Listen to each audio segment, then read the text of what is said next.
Uh, oh. Next on, we have representative reports. So first up, we've got, let's see, Deputy County Librarian Stephen Fitzgerald to present the county library and community library reports for the month of October to the commission. Oh, hit the button. Good evening. Hey, there we go. Hey, how's everybody doing tonight? Good. Good. So you'll see in your packet, we have the October stakeholder report for the county. So the big news is, of course, we have Dolores Puerta, an exhibit in Gilroy Library, starting on November 5th. Of course, she was a leader of the UFW Farm Workers Union drive in the 1960s. So it's an exhibit sponsored in part with the Smithsonian Institution, and it starts on November 5th and it runs through towards the end of January. Also exciting news is the fact that we will have Dolores Huerta there herself, speaking at a panel event right across the street from the Gilroy Library in the Wheeler Center. I am unfortunately sad to say that we have already filled up that exhibit. That panel discussion went like that. Like I think it was the first weekend; it was totally full. So, but she will be speaking there with. Let's see, we have Jimenez and Valdez, also very prominent Hispanic leaders in the community. So it'll be a panel discussion, and if you would like, you can watch it later via recording. So keep your eye out for that. It should be really eventful. And if you can make it down to the Gilroy Library, please see the exhibit. We're really excited to be hosting that. We also have the Distinguished Author Series coming up. So we've had 2 events already, but the third and final event will be on October 22nd. And this is with Dr. Daphne Miller, who will be speaking about health, food, and agriculture, with the goal of building a healthier and more resilient food system. And she'll be having a discussion with Supervisor Joe Simidian. So if you can join that. That one is at I think it's at De Anza. I turned the page too quickly there. Yeah, De Anza College, again on October 22nd, which is a Saturday. So if you could make that, we'd love to see you there. We also have an important staff announcement. We have another new Deputy County Librarian, Marlene Iwamoto, who has been with the county for a very long time. She was actually the supervising librarian of adult and teen services right here in Campbell Library at one time. So we're excited to have her join our team, and I'm sure you'll see her in the future. Finally, we have homework help at the library. So if you know students that need some assistance and would benefit from speaking with someone to help with their homework at any of our library locations, unfortunately not the Campbell Express Library right now, but we would have had it in the Campbell Library. But at our Cupertino, Gilroy, Los Altos, Milpitas, Morgan Hill, and Saratoga locations. And I should also point out that we have BrainFuse also, which is an online tutoring service. So if your Campbell students can't make it out to one of those libraries, please encourage them to use our online service as well. And that concludes my county librarian report, unless anybody has any questions. I see none, so I will continue with the Campbell Library specific report. So we just have some data here from August. So we had 8,294 people visit the Campbell Express Library. I'm sorry, did everybody have that one too? Okay. We had 21 programs where 1,100 people plus attended, so we're really happy with that number. In July, we had 37,000 checkouts for the adults and teens and 22,000 for children, and we issued 500 plus new cards. So really good numbers. We're really happy with that, given the fact that we're in that temporary space. So go Campbell. Back in, well, it's been now, I guess, officially in September, Peggy Tomaso retired. So your long-term community librarian decided to leave us and go live the rest of her happy life that we're all rooting for her to have.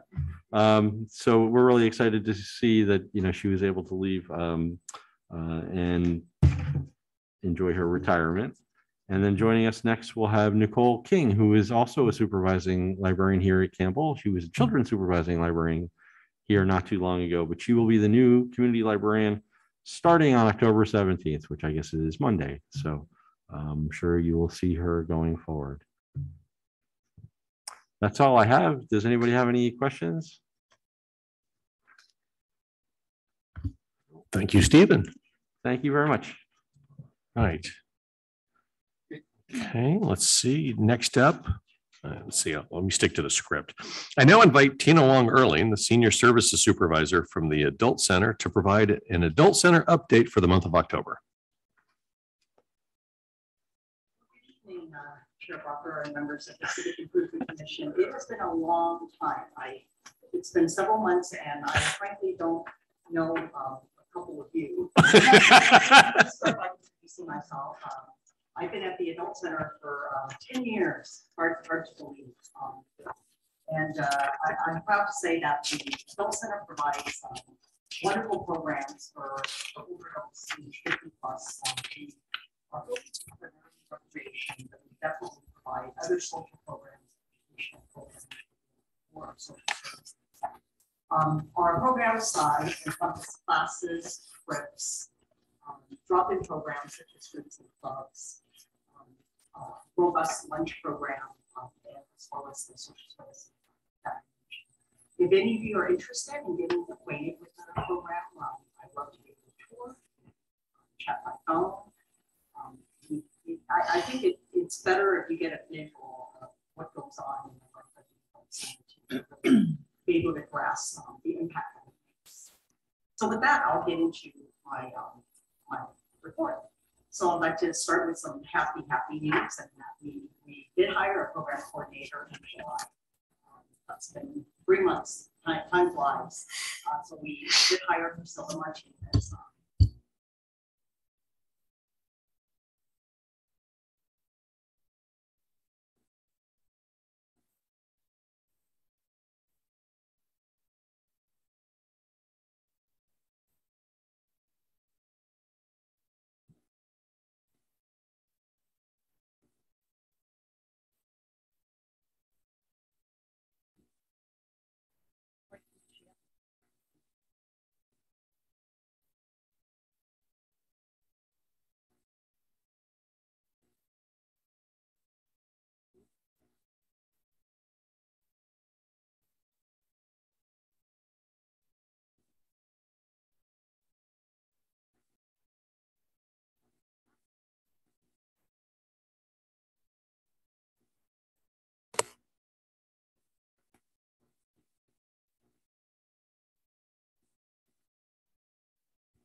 What is the, do you have, how far out are your field trips booked? Like, do you have them scheduled for the remainder of the year or? Yeah, so we decided to do kind of a soft launch. Mhm. We only plan to, we have one last Friday, we have one in November. The next one is booked, sold out. The first one in Monterey wasn't quite sold out, but we did pretty well. It was 2/3 full. And we will, I'm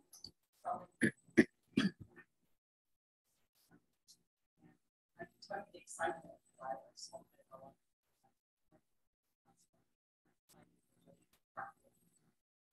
It's good. Some of them still wear their masks, and that's absolutely fine. That's uncomfortable.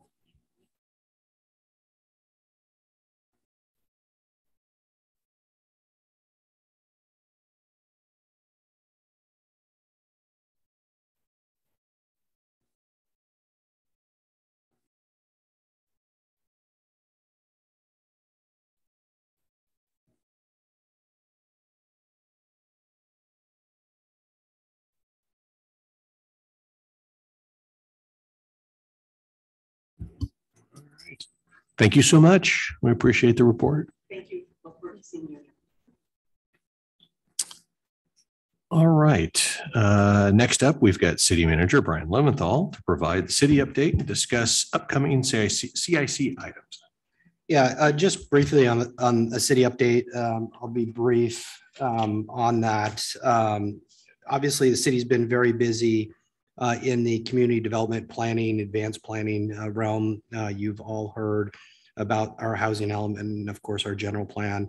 And that is continuing to progress. We anticipate some additional council meetings on the housing element at the end of November, beginning of December, to kind of hone in the final housing plan that we'll move forward to. We have submitted a draft housing plan to the state, and we've are just starting to get back their comments on those. So as we assimilate those and prepare to respond to those, we'll come to the council in November.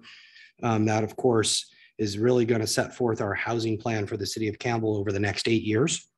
And it's significant in the housing numbers that we're looking at adding into the community of at least 3,000 units, but more likely closer to 4,000 by the time we add some buffer in that zone. Right now, the numbers that we have in the plan is closer to 6,000 units, but we anticipate to kind of funnel that down. We started large, and as we eliminate sites, those numbers will come down. So we can pick those that are most viable or most preferable and not just throw darts at the dartboard and hope it gets built. So we'll hone those numbers down. That will happen at the end of November, beginning December. Also, a significant issue in the planning realm is objective standards. And this is the way that under new state legislation that we'll have to regulate the look of buildings going forward. The concept that we've typically built design guidelines in cities over the last several years has been compatibility with the neighborhood, looking to understand visual impacts, kind of, you know, good design when you see it, but it's very hard to articulate that. New state law requires that we articulate that in an objective fashion. So when I say we've been working on objective standards, that's what I'm referring to instead of subjective standards. So the old neighborhood area plans that would say things like new construction needs to comply with the neighborhood character go out the window. And we actually have to say in objective standards what that means, how tall, how big, how wide. And we're going through that exercise as well. It will fundamentally change the way that we do design review in cities. For most people, they could probably care less until it's something being built next door to them. Or if they're trying to build. The idea is it will make more predictable for developers, for builders, for homeowners that want to do construction, what's accepted and what's not accepted. And it's not subject to, we'll know it when we see it, and you come to the hearing and there's a surprise because people can't agree to whether it complies with neighborhood character. So that is an important thing we're doing as well. Also wanted to mention that we're making progress on our parklet program. You've probably heard council discussions if you've been listening to the council meetings on parklets. We're speaking, when we talk about parklets, we're talking specifically about the downtown Campbell area between the railroad tracks and the west side of the downtown. And there's been temporary parklets, as you're well aware there. The council has been interested in exploring a semi-permanent parklet program. When we talk semi-permanent, it really, for all intents and purposes, is permanent. But if over time you decide to remove them, they can be removed without a lot of damage to city streets. So we're progressing on that. The plan was originally to provide very little subsidy on the actual cost. The city was going to do the pre-design work and hand the architectural plans and the options to the businesses. They could choose from those options. They would fund the construction. The city would permit it, much like we would any other encroachment into our right-of-way. The council at their last meeting discussed actually supplementing that with grants up to $40,000 per business, with a maximum cap of $400,000 in the program. So that was a substantial addition. It was a substantial change in the philosophy of looking at parklets. We had estimated from our conversations with businesses of 8 to 10 businesses that may be interested, but that was before we're now offering $40,000 a piece.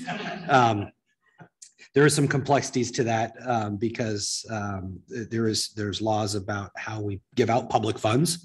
And so there will be a hearing coming up to dedicate those funds and follow state procedures for issuing those. So stay tuned on parklets. The goal was to try to get construction on these started in January, but this grant program that was just added is going to create some complexities. Will take some time to implement. So that may get pushed off a couple months. Then the other thing I also wanted to report on, and I mentioned this in my, I think the June report, the last report in the minutes you just approved, was talking about the council elections that are coming up. Obviously, November's election time. As you're aware, we have districts now in Campbell. We have 5 districts. And so not every district has an election every election cycle. This cycle for elections, it's districts 3, 4, and 5 that have council members up for elections. The residents that are in the other districts don't get a vote for council members this cycle. But in 2 years, they will get a vote in districts 1 and 2. So for districts 3, 4, and 5, and I think you're all aware, we did not have more than one candidate file in any one of those districts. So we have one candidate in each district. The council had determined to not cancel the elections, which they could have done since there's just one candidate. But by not canceling the elections, it allows for a write-in process that is coming to a close in the coming days. There is a window for write-in candidates to get qualified. It's not just simply putting a name on the ballot. They have to go through a very similar qualification process of getting signatures and getting qualified by the register of voters to be on the ballot. And that will close. So assuming no one files in the last couple of days here of that filing period, it looks like we'll have one candidate in each district. There will still be a ballot. You'll still see them. In fact, your ballot should have been mailed to you already. You probably have those, with one council member in each district. Of those, one council member is an incumbent. The other 2 will be new to the city, sort of. But for all intents and purposes, even the candidate that had served on the council years ago, it's been many years. And so we're treating them as if they're new because the processes have changed, and maybe the learning curve is a little bit more shallow for them. But we do anticipate onboarding at least 2 new council members, plus reseating an incumbent in December. The elections are in November, but we'll actually change council members at the second meeting in December. And you're all welcome to attend that as a ceremonial meeting. We'll usually have refreshments here to help celebrate both the outgoing and the service of our council members that are outgoing, and recognizing the new council members are coming in. So that is it on the city update. I did want to jump into, unless there's questions on that, into the work plan. I did have a question, actually. What's the fiscal impact of canceling the election of city council members if there's no competition? I mean, what is the fiscal impact saving? It would have been a net savings of about $56,000. And the council debated that, whether or not that was a worthwhile expenditure, but it really felt that in today's culture that we have of being open and the politically charged environment that we're in, it was money well spent to give the public an opportunity to speak to those candidates that did file. And if they felt strongly, then they should go out and campaign for someone to file as a write-in candidate and give the voters that choice instead of taking that away for that $56,000. And it wasn't an easy discussion in the council, to be honest. They went back and forth, and it was a very productive discussion. Ended up not canceling the election. Some cities did, and that's a political choice. But our council chose to go ahead and make that expenditure, to leave that option open. And in that same vein, on the parklets, is the grant, the $40,000 grant per business for construction of the parklets, how is that funded? Well, essentially, it's going to be funded out of ARPA money. There's no dedication for it, but any excess funds that we're expending over revenues is going to come out of ARPA, and that's the way that would balance. So, wow. When I speak of ARPA, that's the rescue funds that we got from the federal. I'm sorry if I use that term loosely, but. And just one other in regards to the parklets. So does it look like there'll be any opportunity for any artistic input on our part? Well, they did pre-approve some design options. The design options don't have a lot of opportunity for artwork on them, but there will be art embedded in them. And so we'd be glad to show you the sample designs. We can pull that from the staff report and send that to the commission so you can see that. But the concept is that we don't want to dig into the asphalt and do foundation under the asphalt. So everything structurally has to be done above. And so there'll be some concrete, for lack of a better term, a concrete seat around the perimeter of it that serves as the heavy base that holds the structure. And then a steel frame structure that will be artistic, and a screen that goes around the kind of the 3 to 4 foot range as you're sitting, just that kind of that privacy screen around it. That will be a laser etched steel design with the city of Campbell tree or water tower etched into the steel design, actually cut into the design, kind of silhouettes based on the business's desire. So they'll all be somewhat uniform, but they'll have an artistic approach to them at least. And those range when I talk about city subsidy of 40,000, that won't cover the cost. The range of construction of these depends on whether there's a ceiling or a roof to it or not, between $75,000 and $95,000 for these. So 40,000 is just a piece of that construction cost, not the entire cost.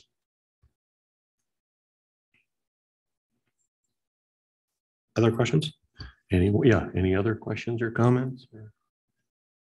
Okay, so to get a little bit more into the meat of tonight's discussion, we've included in your packet a copy of the major work plan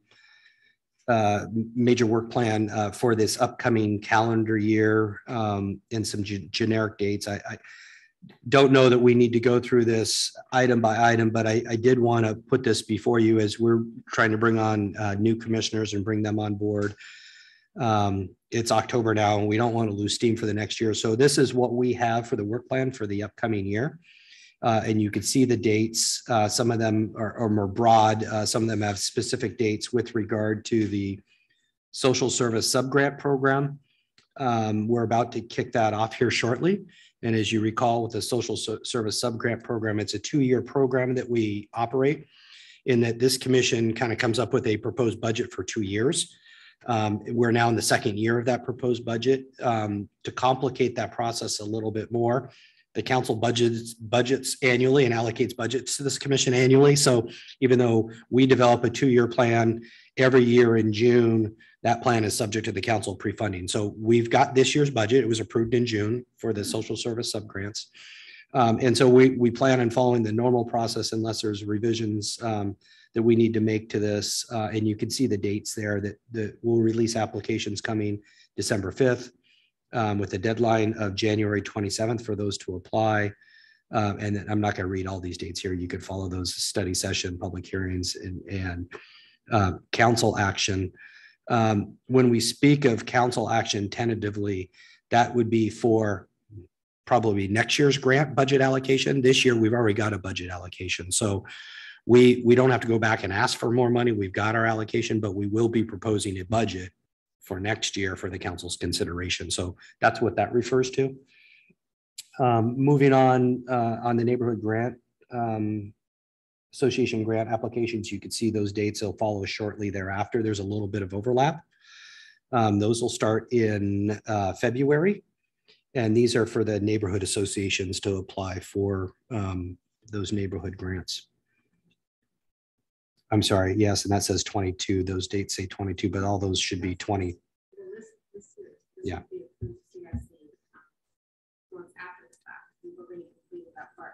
What we really wanted to talk more about was just some grants that's going to be upcoming. And since that one upcoming. So yes, we would be looking forward to the dates are after the fact because we already completed all of that. Those grants have already run out.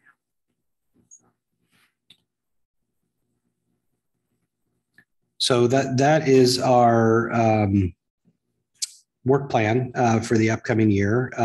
If there's a desire to add, delete, discuss, we can bring that back. That tonight was just kind of the intent to put forward kind of what's on the schedule and get any initial reactions. If we need to bring back any future discussion, we can do that. But as Diana said, our focus really is on the next upcoming project, which is a social service subgrants, and it is coming up in December and kicking off on that. So. Make sure you guys don't have any questions or changes just before we What was the approved allocation for this cycle? 55,000, I think it was the budget amount. And Brian, you had mentioned earlier that that's already been approved. And so there's not going to be any there won't be a budget request for this year, but I think as we talk about this, one of the things as part of that discussion will be what do we want to request for next year. Right, but it's a 2-year cycle, right? But it's a 2-year cycle for us, but the council budget's annually. So we'll recommend a budget for this year, and then we'll recommend a budget for next year as well, even though it's we may have made that decision this year on what the 2-year funding request is. They won't approve the 2nd year funding until next year. Thanks. And we'll have that discussion a little bit, probably as we do our mid-year report to the council in January, February, and probably in February. We'll have a good idea of where we're landing this year and what our target's going to be next year. And that'll give us a good leapfrog of, do we make the same request? Do we up the request? Do we have to bring it down? I think there might be some room for some additional funding perhaps next year if the budget looks good. I know the last couple of years has been tight, so. Any other questions on the social service subgrants or the general work plan items that we're showing you?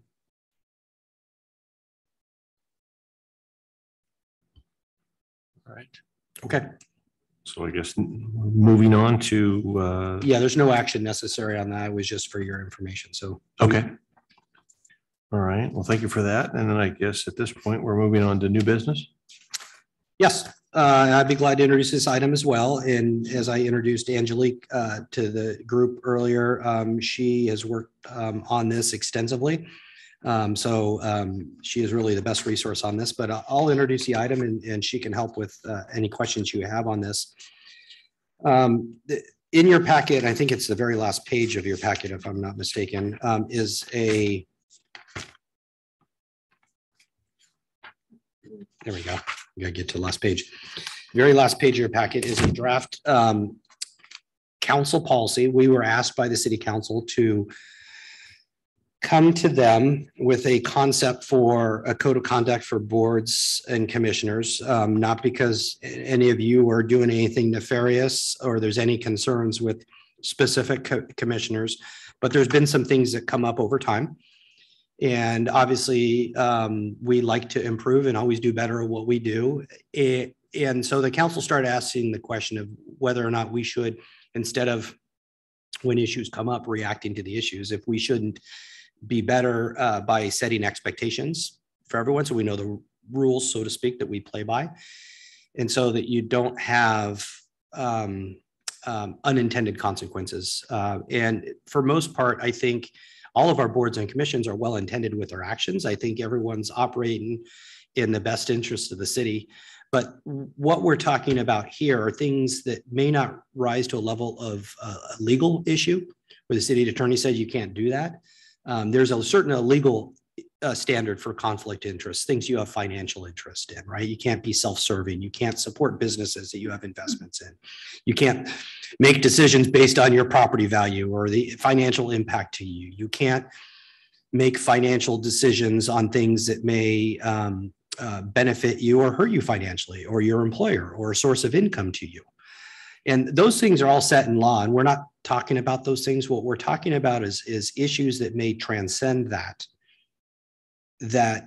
are what we call ethical dilemmas, that I may look at one way and you may look at a different way, and neither of us are legally right or wrong, but they're ethical dilemmas. And the Markla Center at Santa Clara University has an applied ethics program there, and the city participates in that, and most of the cities in Santa Clara participate. We do regular training, and we talk about these things. I mean, there's a whole study in ethics, right? And it's not right, it's not wrong, but that's why it's more important that if there's going to be expectations in those areas, you set them forth, because a commissioner may do something thinking, me personally, I think this is ethically okay, and they may not be wrong, because there's no right or wrong answer to that. And so we explored this discussion with the council, and we've come up with a draft policy. The council wanted us to bring the draft policy to all the boards and the commission, because this isn't a top-down, take it or leave it approach. We really want to engage the commissions and understand their concerns and questions. And it's not intended to be punitive or put shackles on what we do, but really just hit the main areas where we have repeatedly see issues come up and make sure those clear. And we've touched on a few of those topics that you see here. At the bottom of this page, when we talk really about prohibited actions involving a perceived conflict interest. So we talk about a perceived conflict. We're again talking about those areas that aren't a legal conflict. We're going beyond that. We're assuming that we're all going to comply with that. We're all required to comply with that anyway. If you step in a direction that causes problems with legality, we will talk, we will have a conversation. I may refer you to the city attorney. These are ethical things. So the two bullet points were the two areas that we focused on in this, and we can certainly elaborate on them, but it's representing or appearing or speaking on behalf of a person or organization with which you're a member of or affiliated with on a matter that comes before a body in the city, whether it's a city council or another commission. So for instance, if you represent, Little League of America for Little League baseball, and you want to come and represent them to the Parks and Rec Commission because they're building a baseball field, that would probably not be appropriate under this, because you're using your influence as a commissioner to represent to another commission something that you're affiliated with. There is other opportunities. There's someone else from that affiliation that could present. And it doesn't restrict you from those affiliations. It just restricts you from representing them to city or city boards and commissions. Likewise, represent or appearing or speaking on behalf of a person or organization which the member is affiliated before another governmental agency on a matter pending before that governmental agency that has come or will come before the city council or any city board or commission which the city has not made a final decision.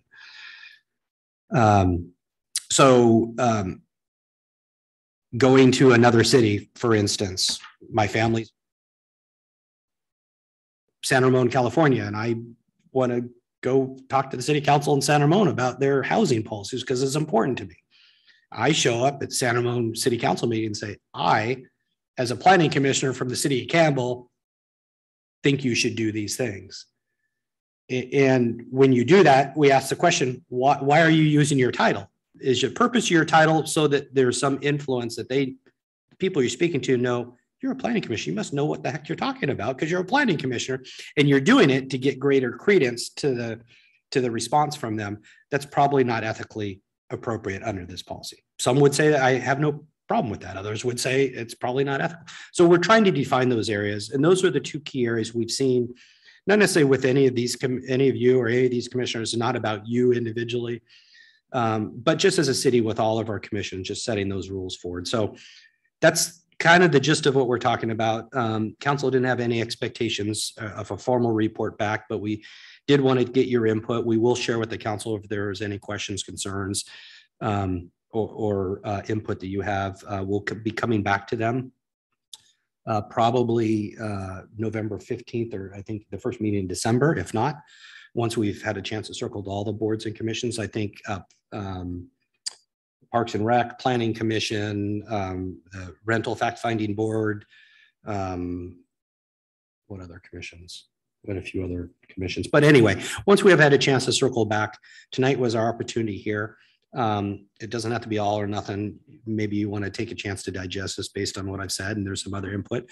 We don't need your input all tonight, but if there's something input you would like to share, we'd be glad to take that back to the council.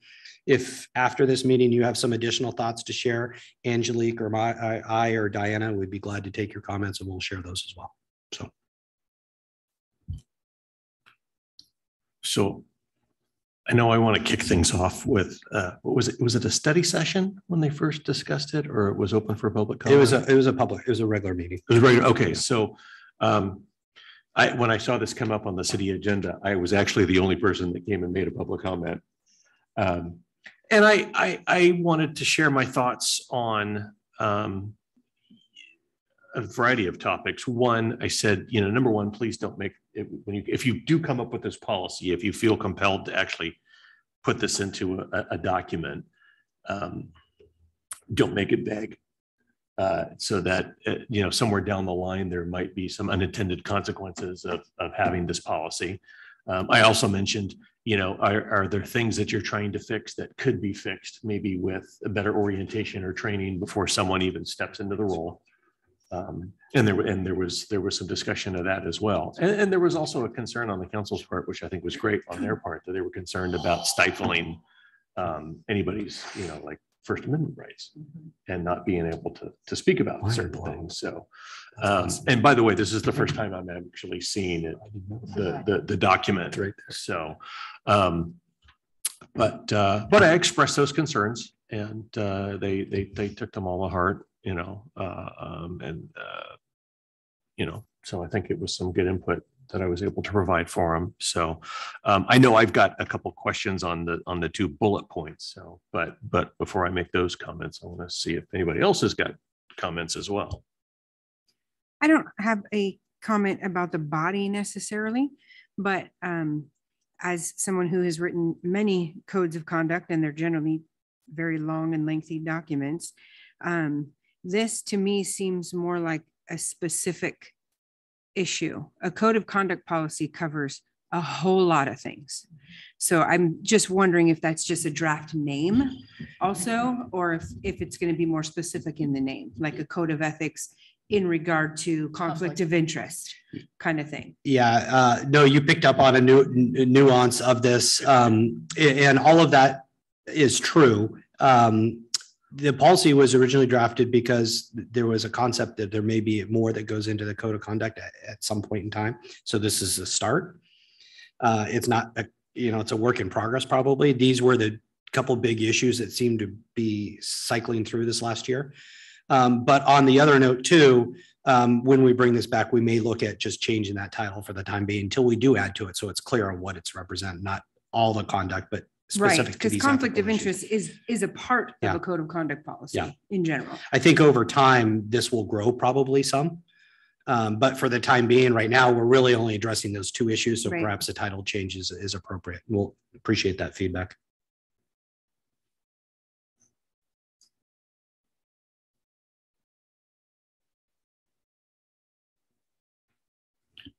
So I guess I'll ask one of my first question is the operative word on both of the bullet points is affiliated. And I guess so my question is how is either the city attorney or what legal definition of affiliation is applicable in this case? Because a couple different instances of where I have come down and spoke before commissions come up, and I'm like, oh gosh, now I wasn't a commissioner back then. I was just regular, this is even pre-GPAC, I think. So like one example that comes to mind was I happened to play in a local band, and the venue we were playing at, a restaurant on Winchester, their conditional use permit didn't allow for live music. And so they then wanted to change that. They went before the planning commission and wanted to, get that approved. And I was literally one of 3 people that spoke on their behalf. Now I did that because I'm in one of the bands that played at that venue. Is that? Yeah, I think that's one of I think that would be applicable in this instance. I think that's an affiliation. That's a band that you're in and you're representing that band. I think this policy would say, have someone else from the band come and represent that. Okay. Well, nobody from the band. No, if that were the case. No. That's not to say that the. Oh, you mean now, if it being a commissioner? Yeah. Now you would say, I'm a commissioner. It's not appropriate for me to represent you. Okay. You need to find the drummer or the singer to come represent us because I can't. Okay. I think that would fall. You can speak on behalf of your band for any reason. Right. Yeah. Okay. Yeah. But in that case, when they're appearing before a board or commission. Yeah. Got it. Under this, you wouldn't represent them. Okay. Well, In-N-Out Burger found another location, so we don't have to worry about that. Could you just speak as a citizen and resident and not bring up the fact that you're right? You would just say, yes, I live at this address and. You never give up your right to speak individually. And in all of these cases, if you go and say, I'm just here on my own behalf and I'm speaking on my own behalf, that's not a problem. Okay, it's when you say, it's not the just to let you know, I'm a planning commissioner from Campbell, but I'm not talking as a planning commissioner. Then you start getting into that gray area where you're really. Get up at the next. And that's the purpose. What is the purpose of you telling them that? You really want, is it really important? Well, it's important. And we've had this discussion. It's important because I say that I want you to respect my opinion. So I get more respect by having that title. And that's where that inappropriateness comes out. You're trying to levy. Yeah, it's power. Right, you're trying to levy some.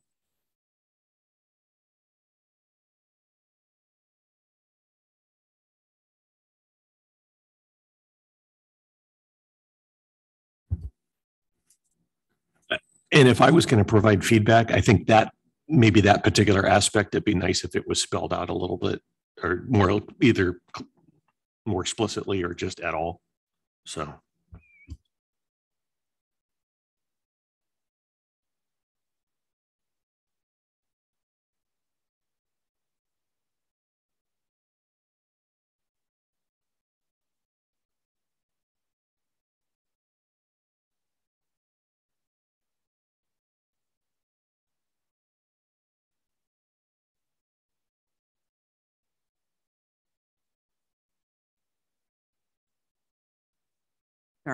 Sorry. It is a difficult situation to do something of this nature without giving a specific example, because then you lock yourself into one way or the other when you give a specific example, and trying not to be vague at the same time. It's a tough.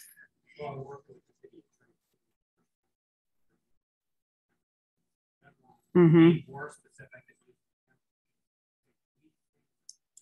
Mm-hmm. That's right. That means anything beyond that could be okay. That's the problem with examples.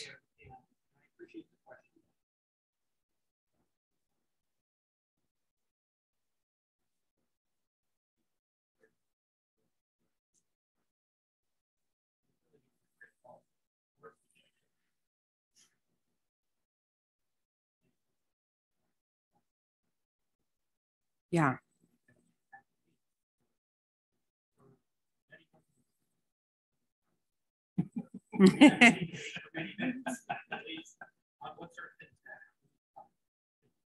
Right.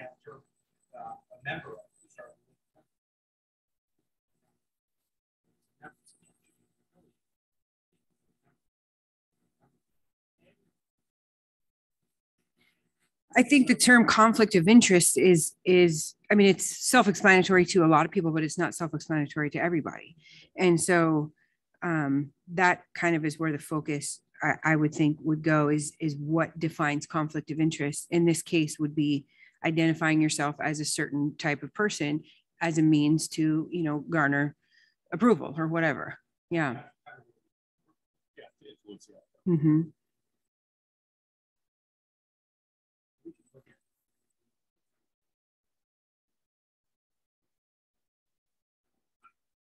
It's an okay. Or some examples in addition. These are things that are prohibited. Perhaps we do add in some more examples. Right. To help elicit these specific things. Like as a commissioner, you are a representative of, therefore affiliated to, or whatever. Yeah.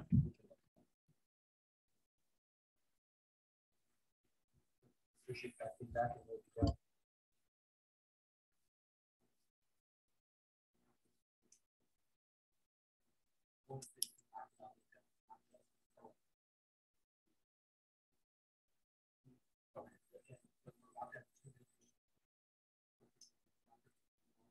Have this discussion. We'll train the new commissioners and we'll work together.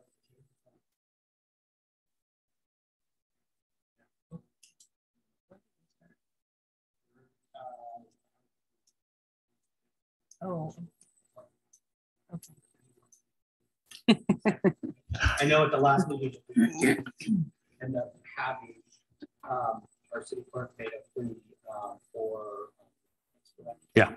So I got somebody interested today. now you went interested. Yeah.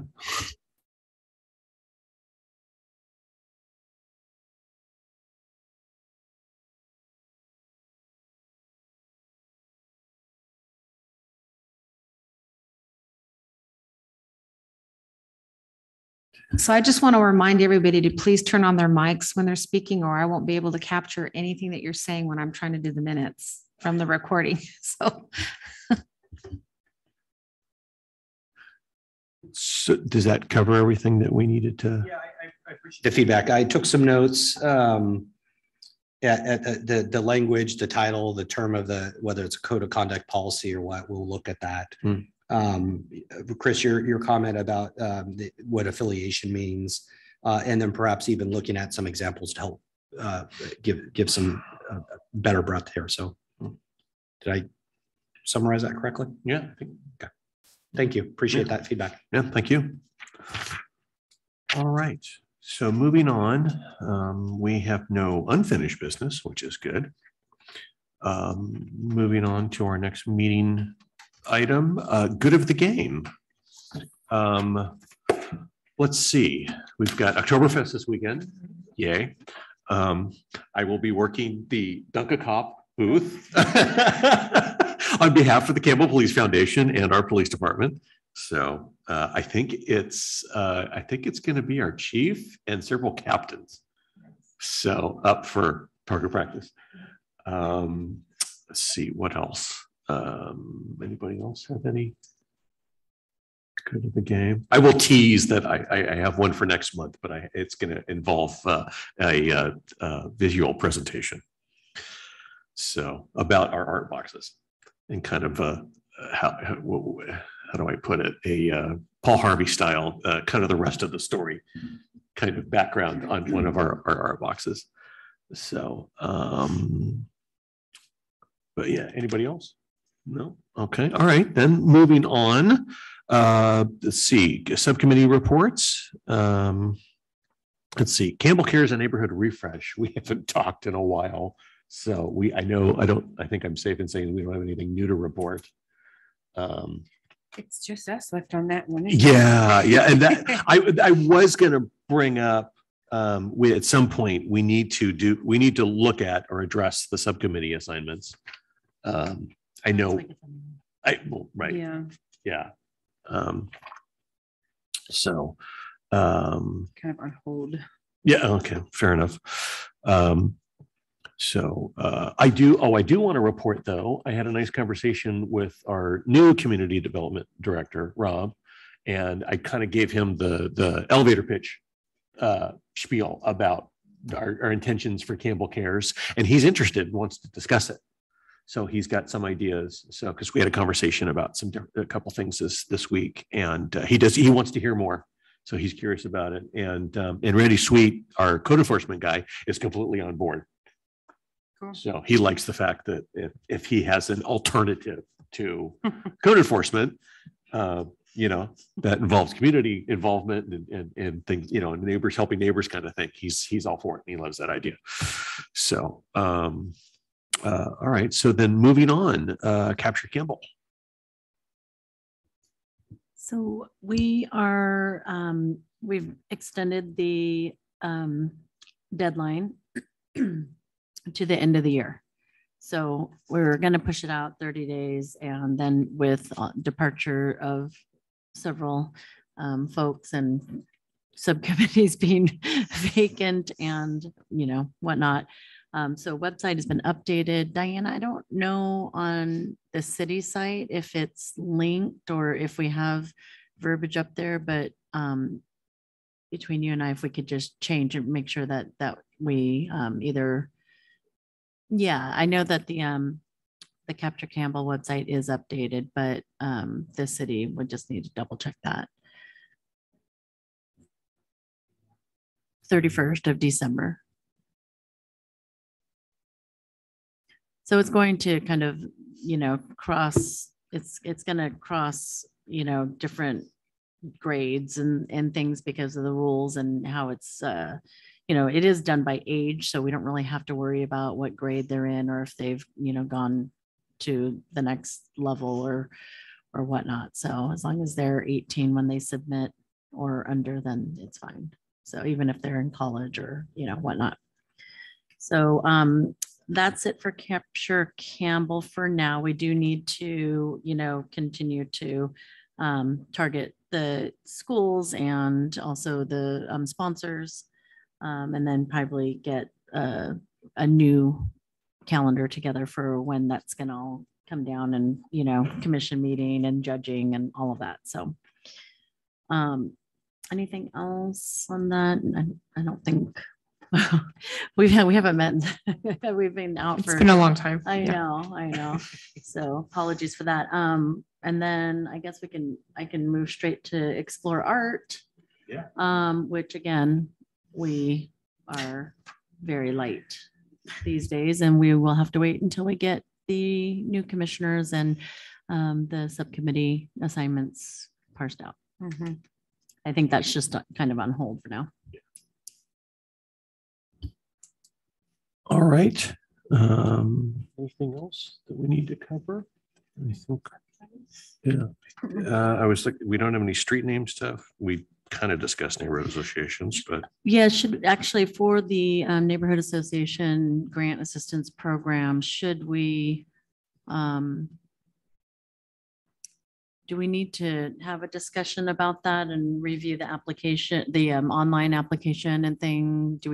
Did you get any feedback last year with the new, form that was shorter and? So because it's not on the agenda, Oh, we sorry. really, we can't discuss it during this meeting, but we Okay. can certainly agendize it for the next Okay, one. sorry. I Okay. thought all the subcommittees, sorry. Yeah, I thank you. didn't look carefully. So yeah, we can talk about it next meeting. all right, then. Looks like we're ready to adjourn. The regular meeting of the Civic Improvement Commission is now adjourned at 8:27, 8:26. The next regularly scheduled Civic Improvement Commission meeting is Thursday, November 10th, 2022. Thank you. Hey. I know. It's been since our summer social. Yeah, I know, right. I know. The one that I didn't get to do because of that was my COVID scare. Oh, Yeah. wow. Everyone in my office had it. I didn't get it, but I thought I was going to, so I didn't Well, do sure. anything. Oh, Yeah. God. Yeah. Yeah, there we go. Yeah. Yeah, there we go. There you go. Yeah. Thanks, Thank Angelique. you. Nice meeting.